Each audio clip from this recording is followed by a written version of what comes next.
Hey everyone, welcome back to Ontario Gardening. So it is the off season here. So I am going to show you how to make sourdough discard dog treats. So I'm going to use some ingredients right here from the Homestead and then some of course are store-bought. For this recipe you're going to need natural peanut butter. This is for dogs. So you can buy Kraft, that's just peanuts. I reuse this and make my own peanut butter. You'll see that in a different video. Cornmeal, some large flake oats, your sourdough discard, some baking powder, some honey, and some cinnamon. This recipe is going to be in grams, so a kitchen scale is pretty much necessary. And then you are looking for a rolling pin, a pizza cutter or a sharp knife, and some parchment paper. And that's pretty much it. So we're going to go ahead and start this recipe by adding our bowl and tearing it out. And the one thing I forgot to mention is you're going to need an oil.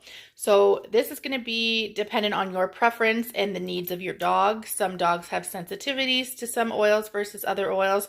So the recipe calls for vegetable oil, but feel free to use whatever it is that you feel comfortable giving your dog. And you're going to go ahead and you're going to put 100 grams of that into this bowl. Next, we're going to do 200 grams of your sourdough discard. And it is quite a good amount of discard, so just make sure you have enough when starting this recipe. The other thing you're going to add is 10 grams of honey.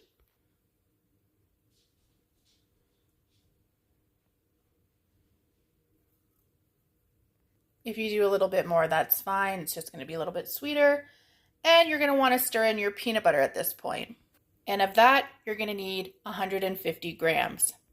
And what you want to do now is really incorporate that well together and make a nice, solid, uniform mixture so that we can add our dry ingredients. And it's mostly just wanting to make sure that that discard is really well incorporated with the peanut butter, because those are the two thicker of the substances. So this is all mixed well. So now we're about to add the dry ingredients. So we're going to go ahead and add a half a teaspoon of cinnamon.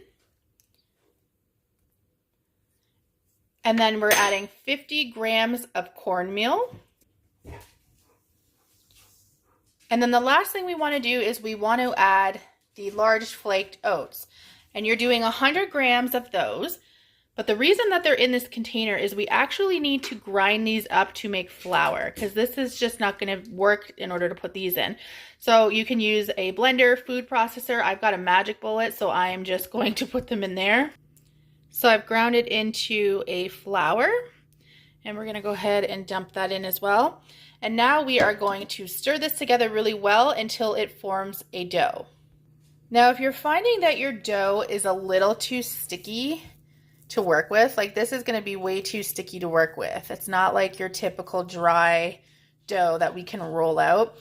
You can add a little bit of flour. I use unbleached just because I have it when I make my sourdough anyways. This happens a lot to me because I use natural peanut butter, and natural peanut butter is a lot more oily and runny, I find, than your commercial store-bought peanut butter, but we don't like to give our dogs store-bought peanut butter where possible, so I'm going to add a tiny little bit of flour. You don't want to over put flour because then it'll be dry and crumbly. Just little bits at a time until it can properly be worked. So I'm just going to add about a teaspoon, and I'm going to probably ditch the spoon at this point and use my hands. So I'll do that off camera and show you once we get there what it looks like. Okay, so this is much easier to work with. As you can see, it is now an actual formable dough. So at this point, we are going to take a piece of parchment paper and I'm going to lay it out on the counter about the size of my baking pan. I'm going to flour this surface a bit and just throw the dough on top of the flour.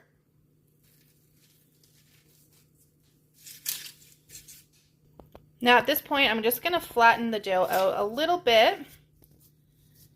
And I'm going to take a 1/4 teaspoon of that baking powder, and I'm going to sprinkle it on top. We haven't used it yet. Now is the time we're going to use it. Sprinkle it on top, and then I want to knead that in with my hands and incorporate that into the dough.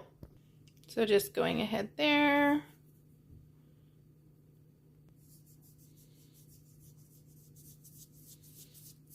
And now kneading this in.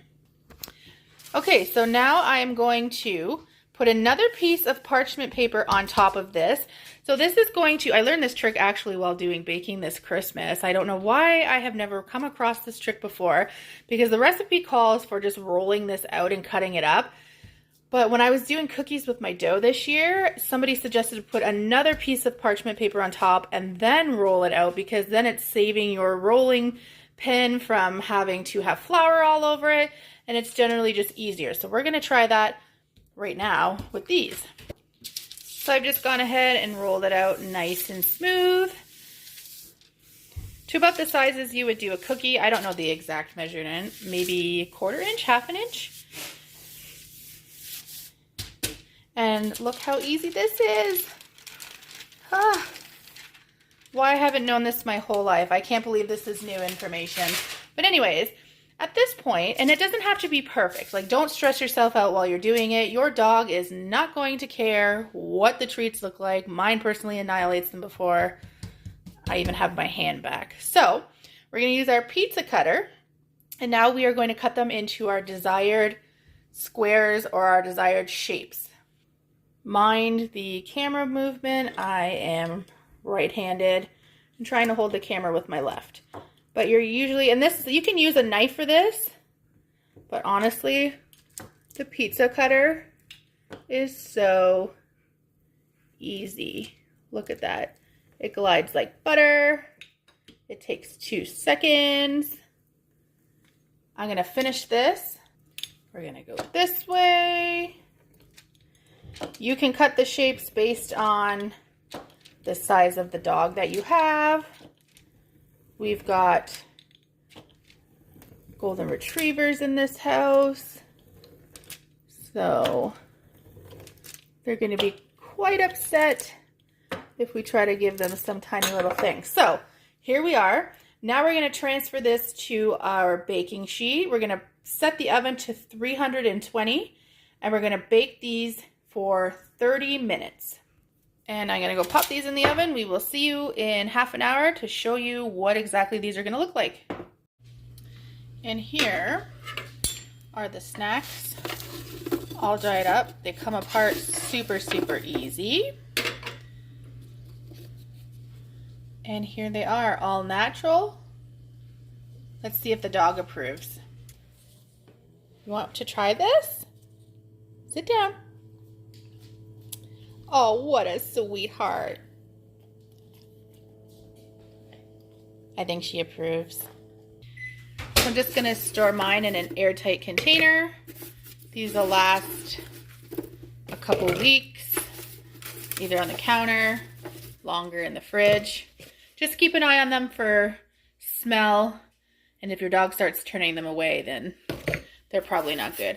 But all 3 of our dogs ate them for a while. So anyways, that is all natural sourdough discard peanut butter dog treats.